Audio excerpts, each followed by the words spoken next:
আল্লাহ এবং আল্লাহ রাসূলের দেয়া কোনো বিধানকে টপকে যেও না। Don't try to be over smart, বেশি স্মার্ট হতে যেও না। যতটুকু ইসলাম দিয়েছে ওইটার মধ্যেই থাকো। ইসলামের চেয়ে বেশি স্মার্ট কোনো কিছু হতে পারে? ইসলামের চাইতে কোনো কিছু বেশি মডার্ন হতে পারে? আল্লাহর দেয়া, আল্লাহ রাসূলের দেয়া কোনো আইনের চেয়ে কোনো স্মার্ট আইন পৃথিবীবাসী বানাতে পারে? এজন্য আল্লাহ বললেন, ওয়ামা কানা লিমুমিনিন ওয়ালা মুমিনাতিন ইযা কাদাল্লাহু ওয়া রাসূলুহু আমরান আন ইয়াকুনা লাহুমুল খিয়ারাতু মিন আমরিহিম। আল্লাহ আল্লাহর রাসূলের বিধান যখন জানা হয়ে যায়, কোন মুমিন বান্দা বান্দি তাদের আর নিজেদের পক্ষ থেকে কোনো অপশন থাকে না, কোনো চয়েস নাই। আমার আল্লাহ বলেছে 5 ওয়াক্ত নামাজ জামাতের সাথে পড়ো, এর উপরে আমাদের কোনো কথা আছে নাকি? আল্লাহ নারীদেরকে বললেন হিজাব পরে রাস্তায় বের হও, এর উপরে কোনো কথা আছে নাকি? আল্লাহ বললেন সমাজের ফিনান্সিয়াল ট্রানজাকশন গুলো ব্যবসার মাধ্যমে হবে, কোনো সুদের কারবার চলবে না, এর উপরে মুমিনদের কোনো কথা আছে নাকি? আল্লাহ আল্লাহ রাসূল যেটা বলেছে ওইটাই ফাইনাল, ওইটাই সবচেয়ে শ্রেষ্ঠ। খেয়াল রাখবেন, এর চেয়ে বেশি শ্রেষ্ঠ হতে পারে? এক সাহাবী বললেন আমি সারা রাত তাহাজ্জুদ পড়ব, ঘুমাবো না। এক সাহাবী বলল আমি আর স্ত্রীদের কাছে যাব না। আরেক সাহাবী বলল সারা বছর আমি রোজা রাখবো, আমি কোনোদিন রোজা ভাঙবো না। আল্লাহ রাসূল সাল্লাল্লাহু আলাইহি ওয়াসাল্লাম রেগে গেলেন, কারণ আল্লাহ রাসূল সাল্লাল্লাহু কি এগুলো শিখাইছেন আমাদেরকে? সারা রাত তাহাজ্জুদ এগুলো শিখাইছে? সারা বছর রোজা শিখাইছে? স্ত্রীদের থেকে আলাদা দূরে দূরে থাকা এগুলো শিখাইছে? রাসূল সাল্লাল্লাহু আলাইহি ওয়াসাল্লাম রেগে গেলেন। দেখেন what a check and balance, ইসলাম কতটা ভারসাম্যপূর্ণ জীবন ব্যবস্থা। আল্লাহ রাসূল সাল্লাল্লাহু আলাইহি ওয়াসাল্লাম ডেকে বলেন, কার এত সাহস যে বলেছে সারা রাত তাহাজ্জুদ পড়বে? কই, আমি নবী তো সারা রাত তাহাজ্জুদ পড়ি না, আমি নবী তো তাহাজ্জুদ পড়ি আবার ঘুমাই, তা আমি ঘুমাইয়া আল্লাহর এত বড় প্রিয় বান্দা হতে পারি, তোমার সমস্যা কোথায়? আমি নবী হয়ে 11 জন স্ত্রীর সাথে মেলামেশা করতে পারি, তোমার মিশতে সমস্যা কোথায়? আমি নবী রোজা রাখি, আবার মাঝে মাঝে রোজা রাখি না, দিনের বেলা খাই, এভাবে মানতে তোমার সমস্যা কোথায়? ইন্নী লা আখশাকুম লিল্লাহি ওয়া আতকাকুম লাহু। আমি নবী সবার চাইতে বেশি আল্লাহরে চিনি, আমার নবীর চাইতে আল্লাহরে বেশি কেউ চিনে? আরে নবী তো আমাদেরকে আল্লাহকে চিনিয়ে দিয়েছে, চিল্লায় বলেন ঠিক কি না? আমার নবীর চাইতে কেউ বেশি বুজুর্গ হতে পারবে না, আমার রাসূলের চাইতে কেউ বেশি আল্লাহওয়ালা হতে পারবে? তার মানে রাসূল যতটুকু শিখিয়েছে অতটুকুই শ্রেষ্ঠ। এটা টপকিয়ে এটার উপর দিয়ে অ্যাডভান্স হয়ে সামনে যাওয়া যাবে? বেশি বোঝা যাবে না। খবরদার, রাসূল যেটা শিখিয়েছেন অতটুকুর মধ্যে থাকতে হবে, তাহলে কল্যাণ আর বরকত দিবে কে? মাগরিবের ফরজ নামাজ কয় রাকাত? কয় রাকাত? কেউ যদি বলে আমি অনেক বড় আল্লাহর ওলি, আমি 5 রাকাত করব সওয়াব বেশির জন্য, হ্যাঁ কি কয় হবে না? 5 রাকাত তো সেজদা কয়েকটা বেশি আছে এটার মধ্যে, রুকু কয়েকটা বেশি, কষ্টও বেশি, হবে? কথা কয় না হবে? রমাদানের 30 দিন রোজা রাখা ফরজ, আপনি যদি বলেন না রমজানে না রেখে এটা আমি শাবান জুলকাদ জুলহজ 3 মাস টানা 90 দিন রেখে দিব, বেশি রাখবো আমি, হবে? হবে? কারণ বেশি বুঝছে। কারণ কি? আল্লাহ রাসূলের চাইতে বেশি বোঝা যাবে, আল্লাহ রাসূলের চাইতে বেশি বুজুর্গ সাজা যাবে? খবরদার, নেভার বি অ্যাডভান্সড ফ্রম আল্লাহ এন্ড হিজ রাসূল। আল্লাহ এবং আল্লাহ রাসূলের চাইতে আমরা অ্যাডভান্স হব না। আল্লাহ আল্লাহ রাসূল যা দিয়েছেন ওইটাই ফাইনাল। ওইটা কি ফাইনাল? আওয়াজ করে বলেন ওইটা কি? তাহলে সামাজিক সুখ সম্প্রীতির প্রধান মাধ্যম হচ্ছে আল্লাহ আল্লাহ রাসূল যা বলেছে এটাই আমরা মানব, এর উপরে আমরা কোনো কথা বলতে চাই? এরপর আল্লাহ ঈমানদারদেরকে আবার ডাক দিলেন, বললেন ইয়া আইয়ুহাল্লাযীনা আমানু লা তারফাউ আসওয়াতাকুম ফাওকা সাওতিন নবী। ও বিশ্বাসীরা খবরদার, আমার নবীর কণ্ঠের চাইতে তোমাদের কণ্ঠ বড় করো না। ঘোষণাটা কার? কারণ সাহাবারা আল্লাহ রাসূল সাল্লাল্লাহু আলাইহি ওয়াসাল্লামের চারদিকে এরকম ঘিরে বসে থাকতো। এজন্য সাহাবাদেরকে উদ্দেশ্য করে আল্লাহ বললেন আমার নবীর গলার সাউন্ড যতটুকু তোমাদের সাউন্ড থাকবে অতটুকু বা অতটুকুর চেয়ে কম, এর চেয়ে বড় হওয়া যাবে? তাহলে বেয়াদবি হয়ে যাবে। তাহলে কি হয়ে যাবে? বনু তামিম গোত্রের নেতা কে হবে? আল্লাহর হাবিব সাল্লাল্লাহু আলাইহি ওয়াসাল্লাম পরামর্শ করছিলেন। আবু বকর রাদিয়াল্লাহু তাআলা আনহু বললেন আমার মনে হয় এই লোকটা হইলে ভালো হয়।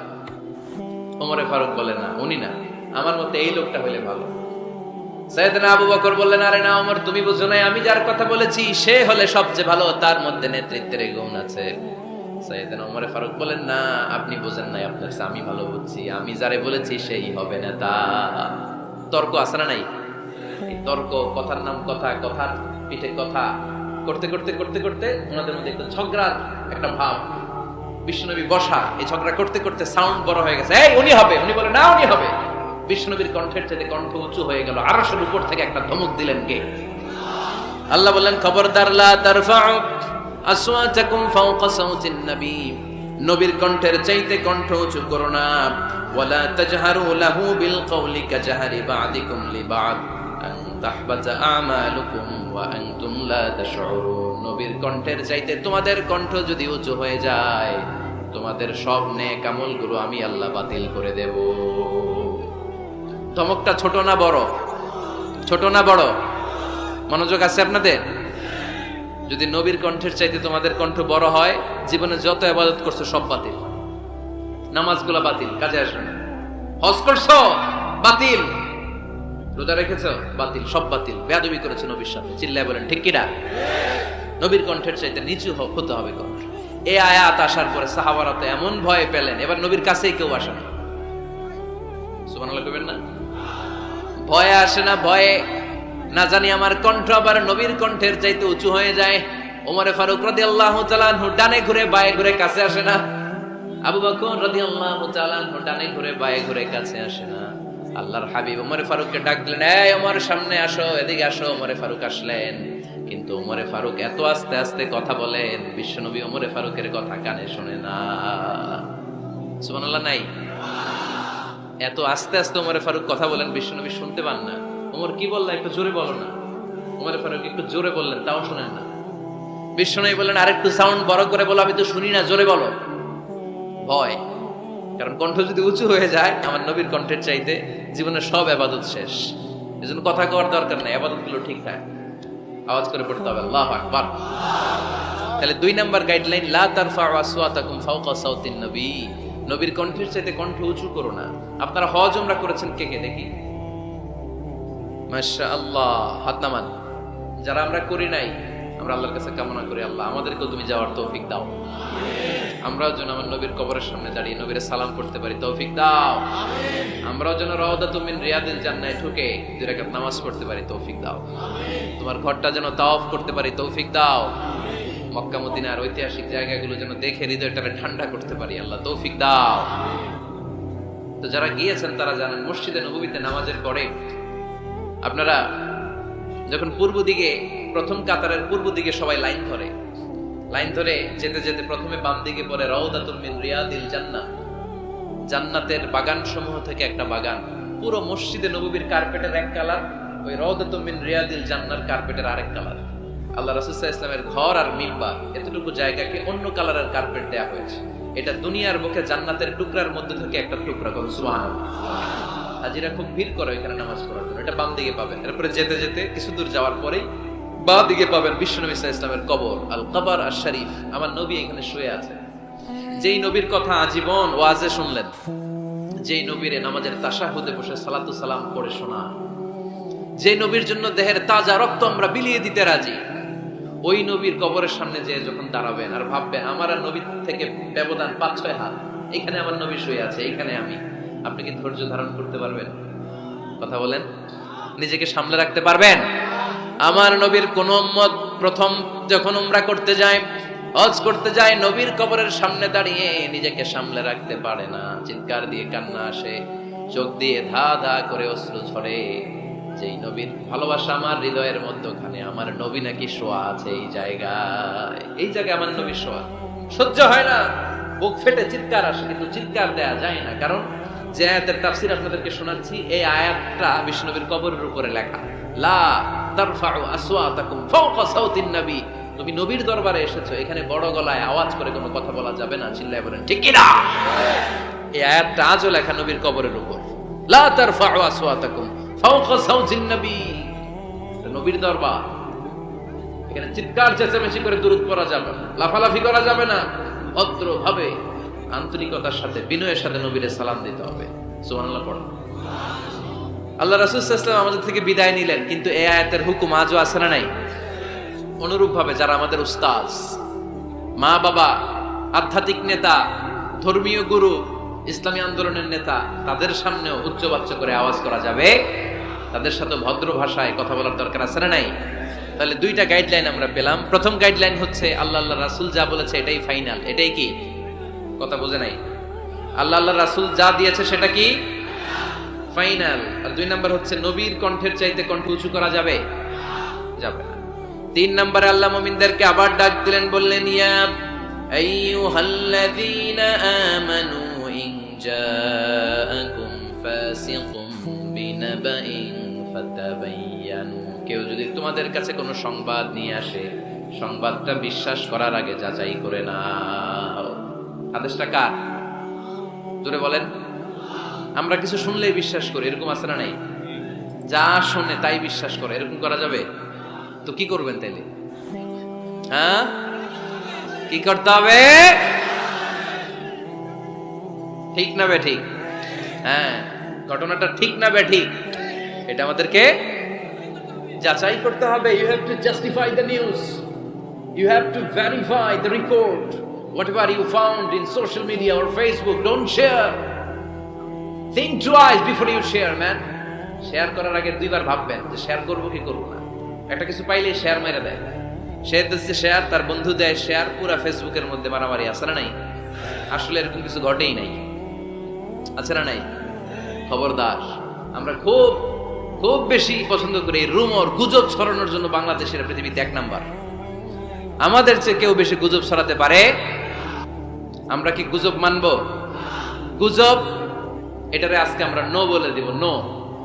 কি বলবেন? এত আস্তে? গুজবকে আমরা কি বলবো? নো। গুজবে কান দিবেন না। প্রায় দেখবেন সোশ্যাল মিডিয়াতে অমুক নেতার গোপন ভিডিও ফাঁস। তো অমুক নেতার গোপন ভিডিও ফাঁস হয়েছে, আপনার কি সমস্যা? আপনার এত ভালো লাগে কেন? আপনার ভিডিও তো কয়েকদিন পরে ফাঁস হবে, তখন আপনি কি করবেন?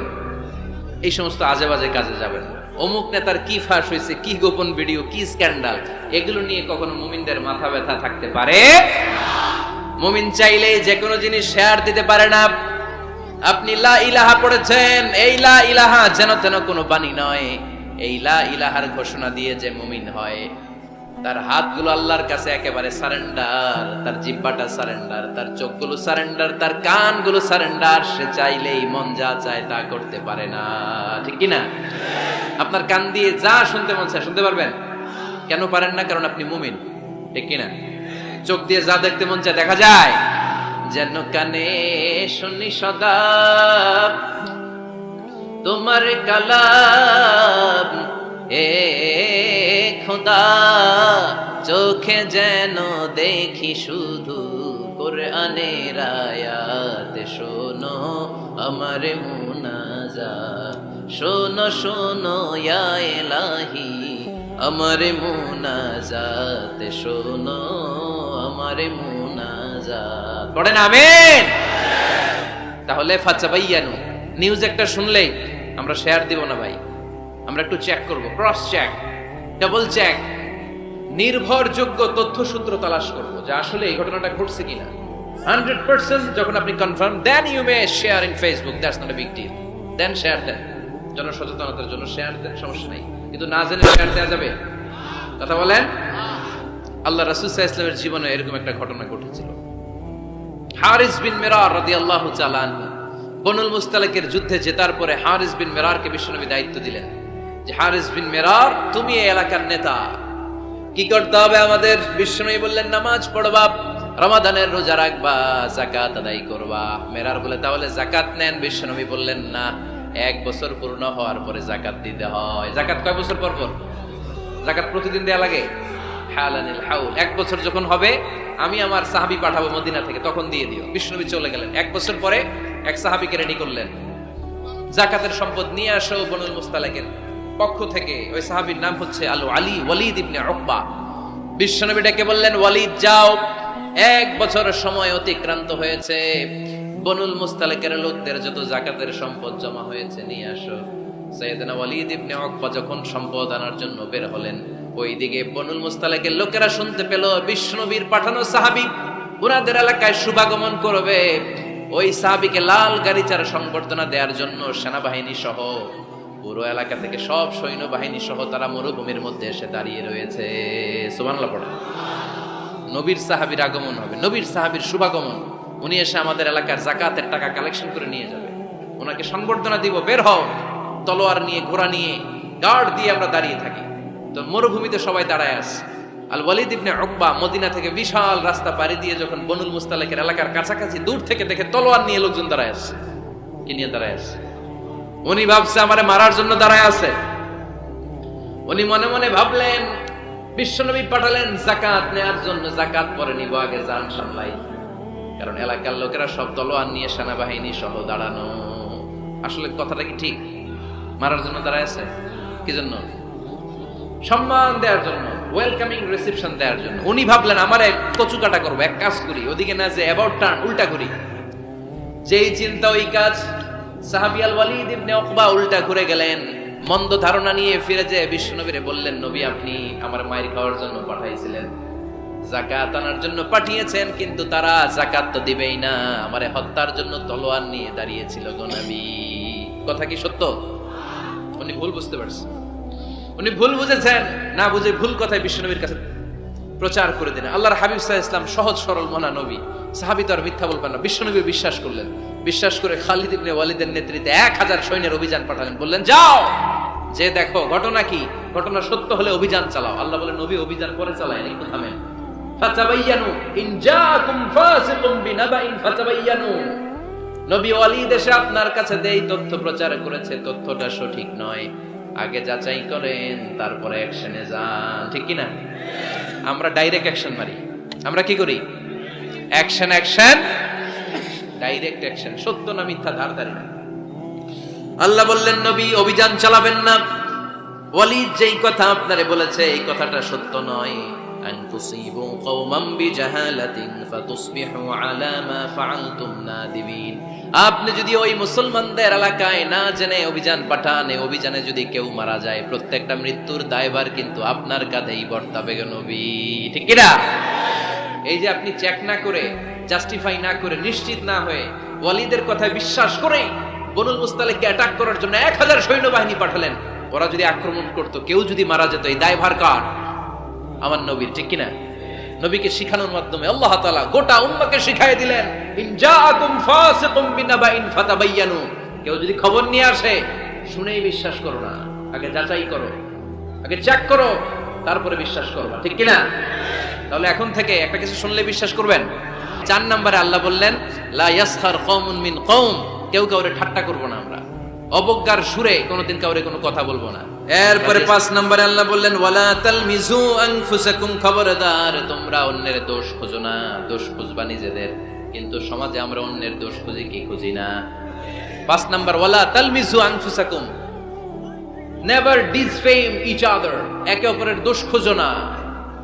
আমাদের সমাজে কিছু লোক আছে নিজের দোষ দেখে না, খালি অন্যের দোষ দেখে। আছে না নাই? চায়ের দোকানে বসে বসে দেখবেন বলবে এই বাড়িতে এই সমস্যা, ওই বাড়িতে ওই সমস্যা, ওই বাড়িতে মারামারি, ওই বাড়িতে কাটাকাটি। তোর বাড়িতে কি সমস্যা ওইটা বল, তোমার বাড়িতে কি সমস্যা ওইটা বলো মিয়া। আছে না এরকম? এই হুজুর ভালো না, এই সমস্যা, ওই হুজুরও ভালো না, এই হুজুরও খারাপ, এই হুজুরের এই সমস্যা। তুমি হুজুরের কি সমস্যা? তুমি হুজুরের কি সমস্যা আগে জাতির কাছে ওইটা বলো। আগে নিজে ভালো হও, নিজে ভালো তো জগৎ ভালো। খবরদার অন্যের দোষ খুঁজবেন না, এটা খুব বাজে একটা স্বভাব। খালি অন্যের দোষ খোঁজে। যে নিজে নিজের দোষ খুঁজতে পারে, যে নিজে নিজের সমালোচনা করতে পারে, সে সবচেয়ে বুদ্ধিমান। কারণ অন্য কি করছে এই ব্যাপারে আপনারা ধরবে আল্লাহ। কথা বলেন না কেন? আল্লাহ আপনাকে ধরবে আপনার কি সমস্যা, আপনি কি করলেন, শুধু ওই ব্যাপারেই আপনি জিজ্ঞাসিত হবেন। এজন্য আল্লাহ বললেন তাদের উপর আমার লানত, তাদের উপর ধ্বংস, যারা প্রকাশ্যে অপ্রকাশ্যে অন্যদের দোষ খুঁজে বেড়ায়, দোষ বলে বেড়ায়। এরকম আছে না নাই? আল্লাহ লানত দিয়ে বললেন ওয়াইলুল লিকুল্লি হুমাযাতিল লুমাযা। গোপনেও দোষ খোঁজে, প্রকাশ্যেও দোষ বলে, তাদের উপর আল্লাহ লানাত। হুমাযাতিল লুমাযা, এই লুমাযা শব্দ থেকে আল্লাহ এনেছেন ওয়ালা তালমিজু আনফুসাকুম। একে অপরের দোষ খোঁজো না, নিজের দোষ খোঁজো, সেই সবচেয়ে বুদ্ধিমান। তাহলে আমরা আত্মসমালোচনা করব। কি করব? খেয়াল রাখবেন, সবচেয়ে খারাপ হচ্ছে সমালোচনা। সবচেয়ে খারাপ কি? তারপর কিছুটা ভালো যেটা, সেটা হচ্ছে আলোচনা। সেটা কি? আলোচনা। সবচেয়ে ভালো হচ্ছে আত্মসমালোচনা। সবচেয়ে ভালো কি? তাহলে 3টা বললাম। এক হচ্ছে সমালোচনা, আমরা করব না, আমরা করব আলোচনা। আর সবচেয়ে বেশি করব আত্মসমালোচনা, সেলফ ক্রিটিসিজম। রাতে ঘুমানোর আগে একটু ভাববেন কি কি ভুল করলাম, কাকে কাকে কষ্ট দিলাম, কি কি অন্যায় আজকে আমার দ্বারা হলো, কালকের দিনটা যেন আমার আজকের দিনের চেয়ে ভালো হয়, নিজের সাথে নিজের এরকম বোঝাপড়ার দরকার আছে না নাই? আমরা যেন আত্মসমালোচনা করি ফরিদপুরের ভাইয়েরা, অন্যের দোষ যেন না খুঁজি। Small people talk about people, যারা নিচু মানের মানুষ এরা শুধু মানুষের দোষ খুঁজে বেড়ায়, মানুষ নিয়ে কথা কয়, এই মানুষের সমস্যা, এই সমস্যা। Average people talk about things and story and the incidents. যারা মাঝারি মনের মানুষ তারা বিভিন্ন ঘটনা নিয়ে কথা বলে, বিভিন্ন বিষয় নিয়ে কথা বলে। আর গ্রেট পিপল, যারা মহামানুষ, দে টক অ্যাবাউট আইডিয়াস, তারা নতুন নতুন আইডিয়া নিয়ে কথা বলে। এই আইডিয়া সমাজে অ্যাপ্লাই করলে, ইমপ্লিমেন্ট করলে সমাজটা বদলে যাবে। এই আইডিয়া এখানে সেট করলে এখানে কল্যাণ হবে। বড় মনের মানুষরা আইডিয়া নিয়ে কথা বলে। এখন দ্য ডিসিশন ইজ ইয়ার্স, সিদ্ধান্ত আপনার। আপনি কি ছোট মনের মানুষ হবেন না বড় মনের মানুষ হবেন? অন্যরে নিয়ে আমার কোনো টেনশনের দরকার নেই। আমি জান্নাতি না জাহান্নামী এই টেনশনে তো ঘুম আসে না আমার। আমার কি অবস্থা হবে আমি জানি না। আমি আরেকজনের দোষ খুঁজি, আমি আরেকজনের বদনাম বলি, আমি আরেকজনের পিছু লেগে থাকি। খবরদার, বিশ্বাসী বলে যারা দাবি করে তারা কখনো অন্যের পিছু লাগতে পারে। খেয়াল রাখবেন, কেউ যদি পিছু লেগে থাকে ও আজীবন পিছেই থাকবে। পিছু লাগা মানে কি? ও সামনে না আমি সামনে? কথা বুঝে নাই বোধহয়। কেউ যদি আমার পিছু লাগে, ও সামনে না আমি সামনে? আমি সামনেই থাকবো, ও পিছনেই থাকবে। কথা বুঝতে পেরেছেন? খবরদার, পিছু লাগবো না কারো, কারণ কারো পিছু লাগলে আমি পিছনে পড়ে যাবো। কারো দোষ খুঁজবো না, নিজের দোষ খুঁজবো। আমার কি সমস্যা, আমার কি ইমপ্রুভ করা দরকার, আমার কি ডেভেলপ করা দরকার, আমি নিজেকে কিভাবে সাজাতে পারি, এই নিয়ে থাকবে আমার টেনশন। আল্লাহর দেয়া আমাদের জন্য সবচেয়ে বড় উপহার হচ্ছে সময়। আল্লাহ আপনারা এত কিছু দিয়েছে, এর মধ্যে সবচেয়ে দামি কোন জিনিসটা দিয়েছে জানেন? সময়। কি দিয়েছেন? আমাদের জীবনের এই সবচেয়ে দামি জিনিসটা, এই সময়টা আমরা অন্যের পিছনে লাগাই ফেলি। অন্যের দোষ খুঁজতে খুঁজতে অন্যের এই সময়টা দিয়ে দিই, নিজের সময় নিজের কাজে লাগাতে পারি না, তাই না? এজন্য আমরা যেন অন্যের দোষ না খুঁজি, নিজের দোষ খুঁজি। ওয়ালা তালমিজু আনফুসাকুম, একে অপরের দোষ খুঁজো না। আদেশটা কার? আওয়াজ করে বলতে হবে, আদেশটা কার? এরপরে রব্বুল আলামিন বললেন, ওয়ালা তানাবাজু বিল আলকাব, খবরদার খবরদার, কাউরে মন্দ নামে ডেকো না। প্রত্যেককে যে নামে ডাকলে সে খুশি হয় তাকে ওই নামে ডাকো। কোনো মন্দ নামে কখনো কাউরে ডাকা যাবে না। মন্দ নামে ডাকা যাবে? সম্মানিত ভাইরা, কাউরে মন্দ নামে ডাকবেন? তার যেই নাম ওই নামে ডাকবেন।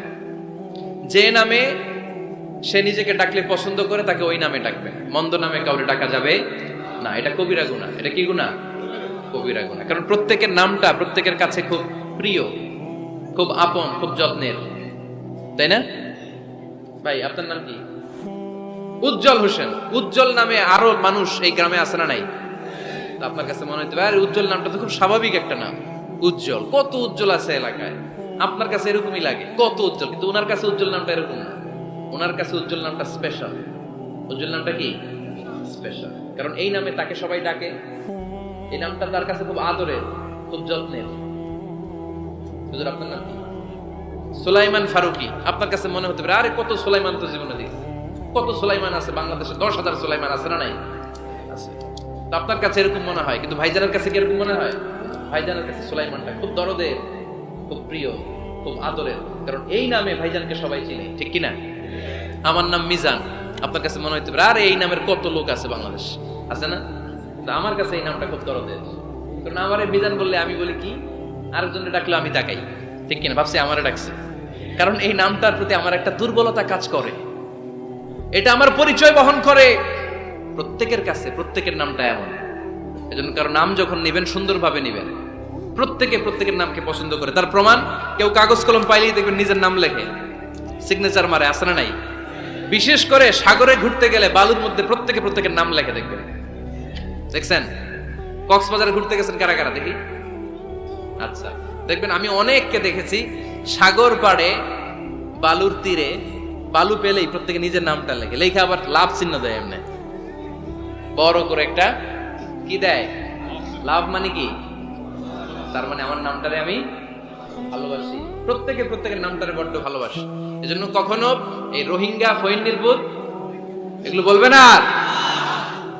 যার যেই নাম ওই নামটা সুন্দর করে ডাকবেন। আল্লাহ বললেন ওয়ালা তানাবাজু বিল আলকাব, মন্দ নামে কখনো কাউকে ডেকো না, সুন্দর নামে ডাকো।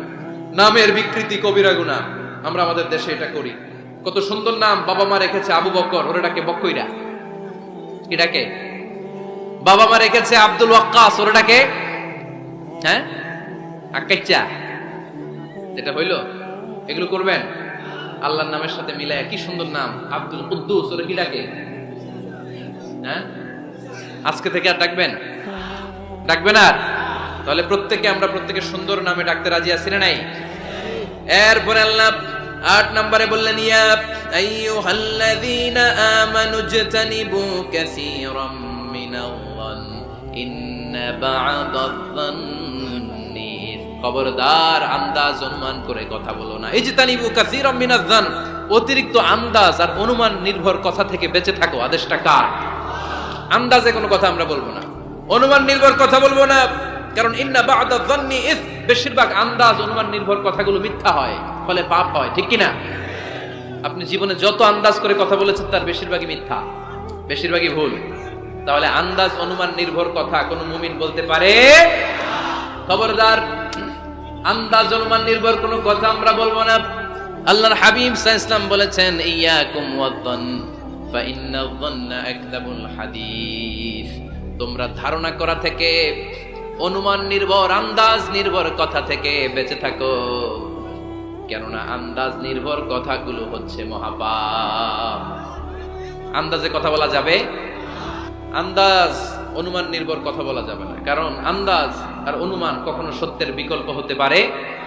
ইয়াত্তাবিউনা ইল্লা-যান, ইয়াত্তাবিউনা ইল্লা-যান ওয়া ইন্নায-যান্না লা ইউগনি মিনাল হাক্কি শাইআ। কিছু লোক আছে আন্দাজ নির্ভর কথা বলে, আর আন্দাজ কখনো সত্যের বিকল্প হতে পারে। আজ থেকে আন্দাজে কথা আমরা বাদ দিয়ে দিব। রাজি? একমত না দ্বিমত? আওয়াজ করে বলেন, একমত না দ্বিমত? খবরদার আন্দাজ করবেন না। যদি আন্দাজ করেন, ভালো আন্দাজ করবেন। আন্দাজ করলে কি আন্দাজ করবেন? ভালো আন্দাজ। Come back positive, not go back negative. কোনো নেগেটিভ আন্দাজ আমরা করতে চাই না। ভাবলে পজিটিভ ভাবনা, অনুমান করলে পজিটিভ। কিছু লোক আছে খালি নেগেটিভ। আল্লাহ তুমি আমাদেরকে পজিটিভ মাইন্ডেড হওয়ার তৌফিক দান করো, আমরা পড়ি আমিন। এই দেশে যে কি পরিমাণে আন্দাজে কথা চলে, চলে না? আপনি দেখলেন আপনার এক বন্ধু রিকশায় করে এক মেয়েকে নিয়ে ঘুরে বেড়াচ্ছে, এটা দেখেই এসে বলা শুরু করলেন, আমি তো দেখছি আমার বন্ধু প্রেম ভালোবাসা এক মেয়ের নিয়ে প্রেমে পড়ে গেছে, আমার বন্ধু তো প্রেমে হাবুডুবু খায়। কেমনে বুঝলি? কারণ আমি নিজ চোখে দেখেছি। মেয়ে নিয়ে রিকশায় ঘুরতেছে, বান্ধবীর নিয়ে, প্রেমিকারে নিয়ে রিকশায় করে। এমনও হতে পারে আপনার বন্ধুর পাশে রিকশায় যে মেয়েটা বসা ছিল সেটা তার আপন বোন, হতে পারে না? তার পাশে যে মেয়েটা বসা ছিল এটা তার আপন ভাগ্নি, হতে পারে তার আপন খালা, হতে পারে না? ওর কিছু হয় নাই, আপনার গুনার পাল্লাকে আপনি ভারী করেছেন, ঠিক কিনা? কারণ ঠোঁট কালো দেখলে আমরা আন্দাজে বলি লোকটা মনে হয় সিগারেট খায়, আছে না নাই? সিগারেট না খেয়েও ঠোঁট কালো হতে পারে কি পারে না? বিয়ের পরে যদি কেউ হুন্ডা কিনে, বিয়ের পরে যদি হুন্ডা কিনে, কিসের হুন্ডা? এই দেখছেন, আন্দাজে মেরে দিছে যত। তো ও যখন হুন্ডা পাইছে বা কিনছে বা পুকুর থেকে আনছে, কত টাকা খরচ করে কিনলো, কেমনে আনলো, কিস্তিতে আনলো না সরাসরি আনলো, মাথার গাম পায়ে ফেনে আনলো না বন্ধুটা চালাইছে, জানেন আপনি? এগুলো ধারণা করেন কেন? আন্দাজে আন্দাজে ধারণা করেন কেন? আজকে থেকে আন্দাজের গোষ্ঠী কিলাই আমরা। আন্দাজে কথা বলা যাবে? খবরদার। ইজতানিবু কাসীরাম মিনায-যান। ভাই, এগুলো করে আমরা আমাদের সমাজটাকে জাহান্নামের টুকরা বানিয়ে দিয়েছি। আর কত? আর না, অনেক হয়েছে, এবার থামেন, থামেন, স্টপ, থিংক টুয়াইস। একটু ভাবেন কি বলছি আমি। প্রতিটা কথার জবাবদিহিতা সেদিন চাইবে কে? এজন্য 8 নম্বরে বললেন আন্দাজে কথা বলো না। 9 নম্বরে আল্লাহ বললেন ওয়ালা তাজাসসু, গোয়েন্দাগিরি করো না। গোয়েন্দাগিরি আছে না নাই? সামাজিক ভারসাম্য শৃঙ্খলার জন্য গভর্নমেন্টের যে গোয়েন্দা, ওইটা না, ওইটা ঠিক আছে। মদিনায় ছিল ওমর ফারুকের গোয়েন্দা, আল্লাহ রাসূলের গোয়েন্দা। আমরা নিজেরা ব্যক্তিগত দায়িত্বে যে গোয়েন্দাগিরিটা করি, কারো জানলার ফাঁকা খোলা থাকলে চোখ দিয়ে যে উকিটা মারি, ওইটা নিষেধ। ওয়ালা তাজাসসু, গোয়েন্দাগিরি করো না। কিছু লোক আছে দেখবেন, এরা ফিসফিস করে কি যেন বলতেছে, উনি কান পেতে আছে, এইভাবে আছে না নাই? তো এরা কি বলে, এটা নিয়ে আপনার তো ইন্টারেস্ট কেন? ছিদ্র থাকলে অনেক ওই দিক দিয়ে চোখ দেয়, আছে না নাই? টিনের ঘরের ছিদ্র, ওদিক দিয়ে চোখ দিতেছে। বিষ্ণু বলছেন, কোন ছিদ্র দিয়ে যদি কেউ চোখ দেয়, গুতা বের ওর চোখ কানা করে দাও। বাংলাদেশে যদি দেন এই দেশে বিচার হইতে পারে যে কেন চোখ কানা করলেন, কিন্তু মদিনার সমাজে কেউ অন্যায় ভাবে কারো ঘরের ছিদ্র দিয়ে চোখ দেওয়ার কারণে যে চোখ গুতা মেরে চোখ নষ্ট করে দেওয়া হয় তার জন্য কোনো বিচার নাই। কারণ তুমি অপরাধী, তুমি এত ছিদ্রান্বেষী কেন? জানলা খোলা থাকলে উকি মারে, মানুষের গোপন চিঠি করে, আসে না নাই? কারো চিঠি যদি পান খুলে দেখবেন কখনো? কারো মোবাইল পেয়ে গেছেন, ওরে পাইছি বড় ভাইয়ের মোবাইল, দেখি তো গ্যালারিতে কার কার ছবি আছে না নাই? না, করা যাবে না। কারো ফেসবুকের ভেতরে ঢুকেই সে কার সাথে চ্যাটিং করলো, মেসেঞ্জারে কি বললো, এগুলো দেখবেন না, এগুলো হারাম। তার ইনবক্স চেক করবেন না, কারো গোপন চিঠি দেখবেন না, কারো বেশি ব্যক্তিগত ব্যাপারে প্রশ্ন করবেন না। করা যাবে? অনেকে আছে খালি ব্যক্তিগত প্রাইভেট ম্যাটারে নাক গলায়। ভাই বাড়ি কই, কি চাকরি করে, সরকারি, বেতন কত, ভাবি কি করে, আপনার ভাবিও চাকরি করে, ভাবির বেতন কত, ভাবির বেতন কত, এটা দিয়ে তোমার কি লাভ, ঠিক কিনা? ইত্যাদি ইত্যাদি ইত্যাদি প্রাইভেট ম্যাটার, ফ্যামিলি ম্যাটার নিয়ে আমাদের আগ্রহ। ওয়ালা তাখফু মা লাইসা লাকা বিহি ইলম, এটা তোমার জানার কথা না, ওইটা নিয়ে তো আগ্রহ দেখাবা না। ড্রোন মেশিন নিজের চরকায়, নিজের চরকায় তেল দিলেন, নিজের চরকায় দিয়ে। অন্যকে নিয়ে এত আগ্রহ ভালো না, অন্যের পিছু লাগেন না। এই গোয়েন্দাগিরি থেকে আল্লাহ আমাদেরকে বাঁচাও। মানুষের প্রাইভেট ম্যাটার নিয়ে যেন আমাদের কিউরিসিটি না থাকে। Everyone has a privacy, a private own space, and no one should interfere someone own space, কারণ নিজের স্পেসে যে ইন্টারফেয়ার করা এটা হারাম।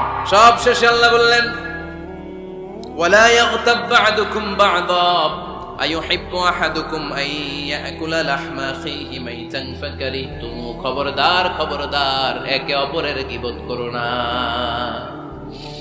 গীবত আছে, এটা একটা মহামারী। গীবত হচ্ছে মহামারী, বাংলাদেশের জাতীয় রোগ। আমি নাম দিয়েছি বাংলাদেশের জাতীয় শারীরিক রোগের নাম হচ্ছে ডায়াবেটিস, ঠিক কিনা? আর এই মানসিক সবচেয়ে বড় রোগ বাংলাদেশের হচ্ছে গীবাত। এটা হুজুর থেকে আরম্ভ করে, আলেম থেকে শুরু করে, সাধারণ মানুষ থেকে শুরু করে, নেতা নেত্রী থেকে শুরু করে 17 কোটি মানুষ খুব মজা পায়, রসগোল্লার চেয়ে মজা। আপনার ইবাদত গুলো দিয়ে দিচ্ছেন সব আরেকজনকে।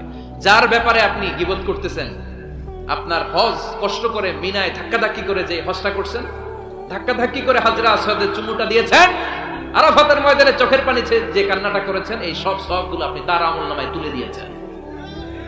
তার ব্যাপারে গীবত করে, চগলখুরি করে, তার কথা আরেকজনের কাছে লাগিয়ে, ওর কথা আরেকজনের কাছে লাগিয়ে, এই যে সমাজে গিরিঙ্গি লাগালেন আপনি, এই যে সামাজিক ভারসাম্য রক্ষা করলেন, আপনার সব ইবাদতগুলো আল্লাহ ভাগ করে ওদের আমলনামায় তুলে দিয়েছে। খবরদার, মরা ভাইয়ের গোশত খাওয়ার চেয়ে বড় অপরাধ। এই দেশে হালাল সিস্টেমে অনেকে গীবত করে এইভাবে। আমি আপনাদেরকে দেখাই, কথা শুরু করবে এইভাবে। কি যে অবস্থা সমাজের, বলাও যায় না, বললে তো গীবত হয়ে যায়, না বলেও পারি না, তাই না? এরকম বলে না অনেকে?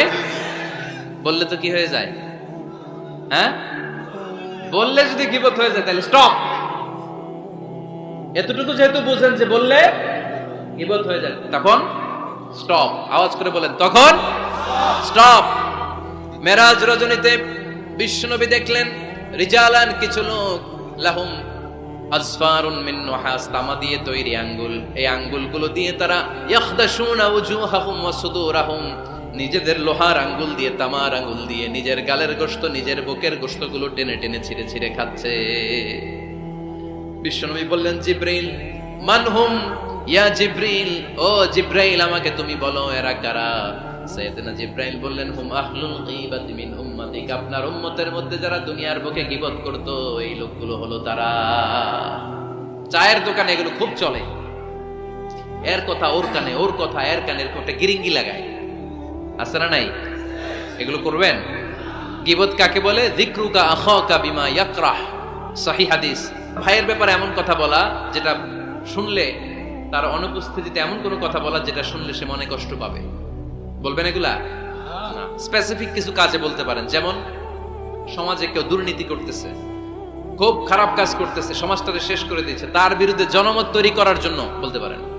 আপনি দেখলেন আপনার বন্ধুর ছেলে গাছের চিপায় লুকায় লুকায় সিগারেট খায়, আপনি আপনার বন্ধুকে যে বলতে পারেন তোমার ছেলের এই দশা, তোমার মেয়ের এই দশা। এগুলো তো গীবত হবে না, কিন্তু কারো ব্যাপারে কারো কান ভারী করার জন্য উল্টাপাল্টা কথা বলা যাবে? খবরদার। তাহলে গীবতকেও আমরা কি বলে দিলাম? এই 4-5 জন নো বলতে হবে, নো। গীবতকে আমরা কি বলবো? চগলখড়িকে কি বলবো? এগুলোর সাথে মুসলমানদের কোনো সম্পর্ক আছে? 5 বার মুমিনদেরকে ডাক দিয়ে সব শেষে আল্লাহ গোটা বিশ্বের সবাইকে ডাক দিয়ে বললেন, ইয়া আইয়ুহান নাসু ইন্না খালাকনাকুম মিন যাকারিন ওয়া উনসা ওয়া জাআলনাকুম শুউবান ওয়া ক্বাবাইলা লিতাআরাফু ইন্না আকরামাকুম ইনদাল্লাহি আতকাকুম। পড়েন আল্লাহু আকবার। আল্লাহ বললেন, ও দুনিয়ার মানুষেরা শোনো শোনো, এতক্ষণ আমাদেরকে ডাক দিতেছিলেন, এতক্ষণ মুমিনদেরকে ডেকে ডেকে আল্লাহ বলছিলেন, ও বিশ্বাসীরা শোনো শোনো। এতে আল্লাহ ডেকে বললেন, ও গোটা দুনিয়ার মানবকুল শোনো শোনো, তোমাদের সবাইকে আমি এক নারী এক পুরুষ থেকে তৈরি করেছি। কয়জন নারী, কয়জন পুরুষ? ওই পুরুষটার নাম, নারীটার নাম। তাহলে আমাদের গোড়া এক, এই মানব সভ্যতার গোড়া একটা, শিকড় এক জায়গায়, ঠিক কিনা? সেই হিসাবে কোনো না কোনো ভাবে আমরা কেউ না কারো আত্মীয়, কোনো না কোনো ভাবে কেউ না কারো ভাই, ঠিক কিনা? যদি আপনি হিন্দু হন তারপরও আমার ভাই, কারণ আপনার বাবার নাম, হিন্দুর বাবার নাম আদম, খ্রিস্টানের বাবার নাম, নাস্তিকের বাবার নাম, আমরা যারা মুমিন আমাদের বাবার নাম, সবার বাবা এক, সবার বাবা এক, সবার মা এক, কোনো বিভেদ নাই। বিভেদের দেয়াল আমরা গেঁথেছি, বিভেদের প্রাচীর আমরা তৈরি করেছি, আমরা বানিয়েছি ধনী গরিব এটা 2 দল, এটা আল্লাহ বানাইছে। আমরা বানিয়েছি সাদা কালো 2 দল, শ্বেতাঙ্গ কৃষ্ণাঙ্গ 2 দল। আমরা বানিয়েছি আরব অনারব, আমরা বানিয়েছি পয়সাওয়ালা গরিব। আল্লাহর কাছে কোনো পার্থক্য আছে? আল্লাহ বললেন, ধনী বলো গরিব বলো, রাজা বলো ফকির বলো, সাদা বলো কালো বলো, আমি আল্লাহর দরবারে পার্থক্য নাই। আমি আল্লাহর কাছে যদি কেউ সেরা হতে চায়, তার অন্তরে লাগবে তাকওয়া, মানে আল্লাহর ভয়। যাদের হৃদয়ে আছে আল্লাহর ভয়, তারা কবু পথ ভুলে যায় না। আল্লাহর প্রেম ছাড়াই দুনিয়ায় কারো কাছে কোনো কিছু চাই না। রাতের আধারে যারা সেজদাতে রয়, 2 চোখের স্রোতে নদী যেন বয়। চলনার হাতছানি যতই আসুক, পেছনে ফিরেও সে তাকায় না। যাদের হৃদয়ে আছে আল্লাহর ভয়, তারা কবু পথ ভুলে যায় না, ঠিক কি না? এজন্য আল্লাহর ভয়, তাকওয়াল্লাহ, আল্লাহর ভয় যদি অন্তরে থাকে, সেই আল্লাহর কাছে সেরা। এছাড়া আল্লাহর কাছে কারো কোনো আলাদা মাতব্বরি নাই, ঠিক কি না? তার প্রমাণ, আমরা যখন নামাজে দাঁড়াই, এলাকার সবচেয়ে ধনীটাও দাঁড়ায়, তার পাশে রিকশাওয়ালাও দাঁড়ায়। আমরা যখন নামাজে দাঁড়াই, মালয়েশিয়াতে মাহাথির মোহাম্মদ যখন দাঁড়ায়, তার পাশে আমিও দাঁড়াই। আমরা যখন নামাজে দাঁড়াই, প্রেসিডেন্ট যখন দাঁড়ায়, তার পাশে কুলিওয়ালা, ঠেলাওয়ালা, রিকশাওয়ালাও দাঁড়ায়। আমরা যখন নামাজের কাতারে দাঁড়াই, ধবধবে সাদা লোকটা যেমনি দাঁড়ায়, কুৎসিত কালো লোকটাও আমার ভাই, আমার পাশে আল্লাহর জন্য নামাজে দাঁড়ায়। এর জন্য কোনো পার্থক্য নাই, পার্থক্য আমরা বানিয়েছি। আমাদের কোরআন কয়টা? প্রভু কয়জন? তাহলে পার্থক্য করেন কেন? আমাদের নবী কয়জন? কাবা কয়টা?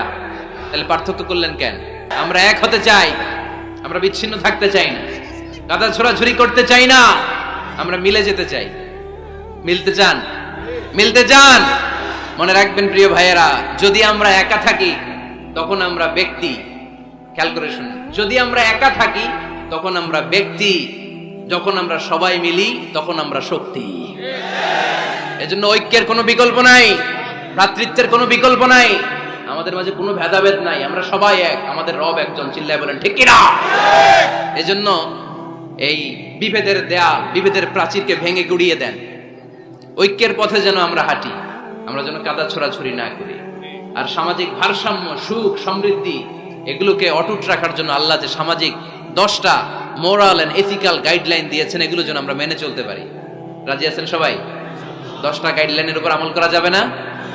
তাহলে আমরা আল্লাহ রাসূলের কথাকে ফাইনাল বলে মানব, নবীর উপরে আমাদের কথা নাই। কোন তথ্য শুনলেই এটা সত্য হোক আর মিথ্যা হোক, আমরা ফেসবুকে শেয়ার দিয়ে দেব কালকে থেকে। হ্যাঁ, কি করব? যাচাই, কারো আকৃতি গঠন নিয়ে আমরা তুচ্ছ জ্ঞান করব না। খবরদার, খবরদার, কারো দোষ খুঁজবো না, মন্দ নামে কাউরে ডাকবো না, আন্দাজে কোনো কথা বলবো না, আমরা গোয়েন্দাগিরি করব না, অন্যের গোপন বিষয় নিয়ে ঘাটাঘাটি করব না, গীবত করব না, আমরা নিজের দোষ খুঁজবো। রাজি আছেন? সবাই রাজি? আল্লাহ আমাদের কথাগুলো বুঝে আর আমল করার তৌফিক দান করেন। আমরা সবাই পড়ি আমিন।